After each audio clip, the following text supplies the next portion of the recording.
ఈరోజు చంద్రగిరి మాజీ శాసనసభ్యులు డాక్టర్ చెవిరెడ్డి భాస్కర్ గారిని ఈ లిక్కర్ కేసులో నెల రోజుల తర్వాత ఈరోజు అక్రమంగా దౌర్జన్యంగా దారుణంగా చెవిరెడ్డి భాస్కర్ గారిని అనదొక్కాలని ఈ కూటమి ప్రభుత్వం ఒక దారుణమైన ఆలోచనతో ఒక దుర్మార్గమైన ఆలోచనతో ఈరోజు భాస్కర్ గారిని అనవసరంగా తప్పుడు కేసులు నమోదు చేసి ఈరోజు విజయవాడ తీసుకెళ్ళడం జరిగింది. మేము ఒకటే డిమాండ్ చేస్తున్నాం ఈ కూటమి ప్రభుత్వాన్ని, మీరు నెల రోజుల తర్వాత ఎందుకు భాస్కర్ గారి పేరు చేర్చాల్సి వచ్చింది? ఎవరి ప్రోద్బలంతో మీరు ఈ పేరుతో చేర్చాల్సి వచ్చింది?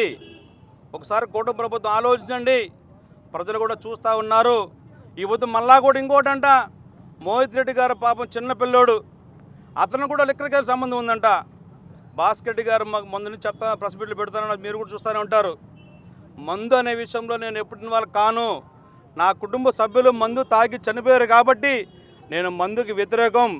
ఎలక్షన్ టైంలో కూడా ఎవరైనా చిన్న కార్యకర్తలు వచ్చి ఏదైనా మందు అడిగితే ఆయన మాకు కూడా చెప్పేవాడు, మందు విషయం నా దగ్గరకు తీసుకురావద్దండి, అలాగైతే మీరు నా దగ్గర రాదని చెప్పే భాస్కర్ గారిని పొద్దు ఒక తప్పుడు కేసులో పెట్టి అరెస్ట్ చేయడం దారుణం.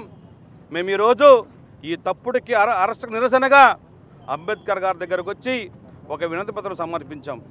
అంబేద్కర్ గారు, మీరు రాసిన రాజ్యాంగం ఈ ఏపీలో జరగడం లేదు, కూటమి ప్రభుత్వం రాసిన రెడ్ బుక్ రాజ్యాంగం జరుగుతూ ఉంది. దయవుంచి అంబేద్కర్ గారు మళ్ళా పుట్టాలి, పుట్టి ఈ రాష్ట్రాన్ని ఈ రెడ్ బుక్ రాజ్యాంగాన్ని మార్చాలని అంబేద్కర్ గారిని కోరుతూ ఆయనకి ఒక వినతి పత్రం సమర్పించడం జరిగింది. మేము ఒకటే అడుగుతున్నాం, కూటమి ప్రభుత్వం మళ్ళా కూడా ప్రభుత్వాలు శాశ్వతం కాదు, రాజకీయాలు శాశ్వతం కాదు. రాజకీయాలు మారుతూ ఉంటాయి, అధికారులు మారుతూ ఉంటారు. మేము ఈ ద్వారా ప్రభుత్వ ఉద్యోగులు కూడా హెచ్చరిస్తూ ఉన్నాం, రిక్వెస్ట్ చేస్తూ ఉన్నాం, దయవుంచి కూడా మీరు ప్రభుత్వాల మాట విని తప్పుడు కేసులు పెట్టద్దండి. మీకు కూడా బిడ్డలున్నారు, మీకు భార్య బిడ్డలు కుటుంబాలు ఉన్నాయి, మీకు మనశ్శాస్త్రం ఉంటుంది.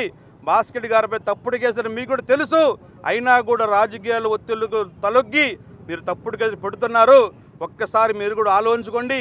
మీ జీవితాలు పన్నంగా పెట్టి తప్పుడు కేసులు కానీ పెడితే రాబోయే రోజుల్లో ఈ కేసులు మీరు కూడా జవాబు చెప్పాల్సి వస్తుంది ఈ కోర్టులలో. సార్, మీరు అత్యంత సన్నిహితులుగా ఉంటారు కదా చెవిరెడ్డి గారికి, అసలు కొలంబోకి వెళ్ళాలని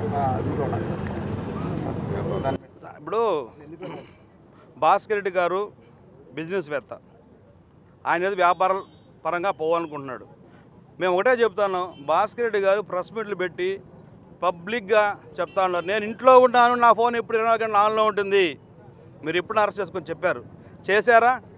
ఏదో ఈ పోలీసులు ఓవర్ యాక్షన్ చేసి ఏదో ఆడపోయి బెంగళూరులో పోయి మేము పట్టుకొచ్చేసినాము, అంత అవసరం మీకు ఏమొచ్చింది? మా ఫోన్ ఆన్లో ఉంది కదా భాస్కర్ గారి ఫోను, ప్రెస్ మీట్లో చెప్పే ప్రెస్ ద్వారా మీకు అంత తెలియజేస్తారు కదా, ఎనీ టైం ఎప్పుడు మీరు పిలిచినా వస్తామని చెప్పారు కదా, మరి మీరు ఫోన్ చేసి పిలవచ్చు కదా, ఇలా ఇంటికి వచ్చి తీసుకుపోవచ్చు కదా. ఆయన ఏదో బిజినెస్ పని కొలంబోకి వెళ్తా ఉంటే మీ లేదు వెళ్ళి ఏదో పట్టుకున్నట్టుగా కలరింగ్ తప్ప ఇవంతా కూడా ఇది కరెక్ట్ పద్ధతులు కావు. అధికారులు కూడా ఒకసారి ఆలోచించుకోండి. రాబోయే రోజుల్లో ప్రభుత్వాలు కూడా మారుతాయి. మీ రాజకీయాల్లో రేపు ఇబ్బంది పడే పరిస్థితి మీకు రాకూడదని మేము కూడా కోరుకుంటా ఉన్నాం.